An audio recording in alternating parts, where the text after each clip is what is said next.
Assemblyman Jim Tedisco is joining me in the studio tonight. He is one of dozens of lawmakers who took a pledge for independent redistricting reform, and he now wants the so-called heroes of reform to be forced to vote on the issue ASAP.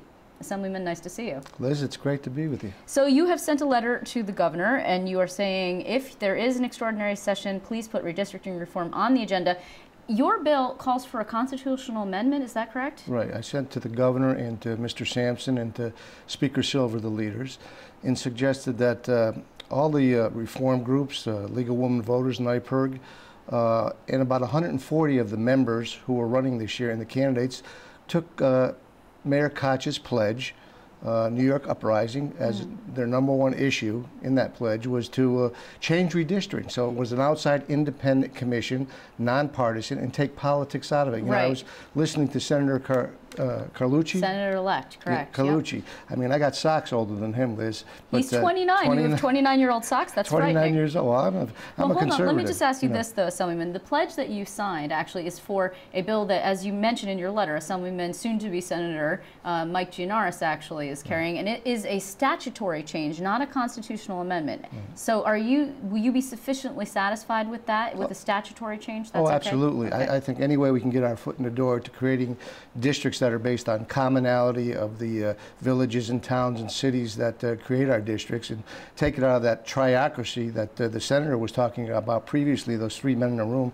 I think it's not only good for the communities and the districts, it's got to be good for creating competitive races, and that's what the public wants in New York State. But if there are you're Republican, of course, if there are competitive races, do you really think that that would be good for Republicans? Because at the end of the day, the Democrats dominate in terms of enrollment. I mean, if there's no gerrymandering and you do it in some way that's fair, you say based on commonality, based on population, however you cut it, keeping in mind that there are some federal requirements for minorities, et cetera, for the Voting Rights Act, how is that going to be better for Republicans?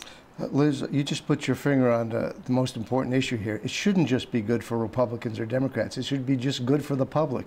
Districts that people have something in relationship to each other to, and some commonality, are continuous to each other, that's got to be in their best interest, whether it's good for the Democrats or for the Republicans. And I think that's what reform is all about, doing what's in the best interest of your constituents. And if in the best interest of the constituents they get a larger majority when we do this, so be it. But I think we have to have districts where you're not going across bridges and across waterways and trying to pick up more majority members so you can beam out minority members, is in the best interest of our constituents. Yes, well, our viewers are very, very familiar with some of those very odd-shaped districts because we've talked about them a lot here.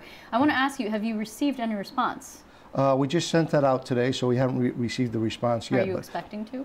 I would hope to. I see Mayor Koch, actually, after we sent our release out, about 2 hours later sent his own release out. I don't know if you got that one, suggesting that he's interested in pursuing this.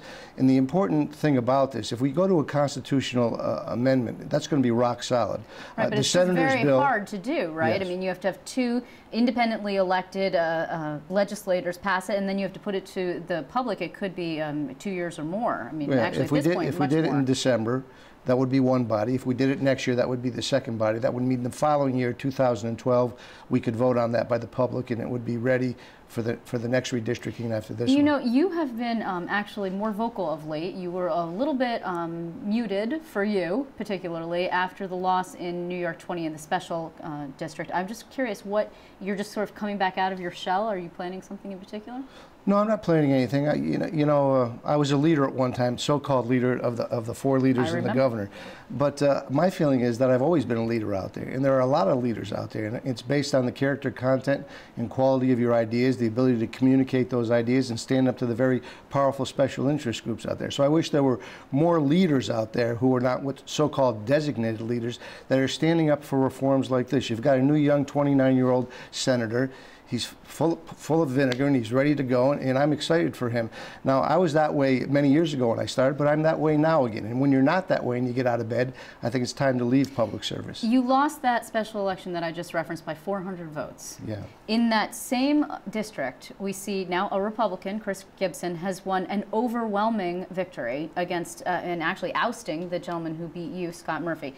Do you wish you had run this year instead of in April 2009? Well, first of all, let me say, Chris Chris Gibson was a tremendous candidate. He's a good communicator. He was right on the issues. I think he's going to be a great congressperson.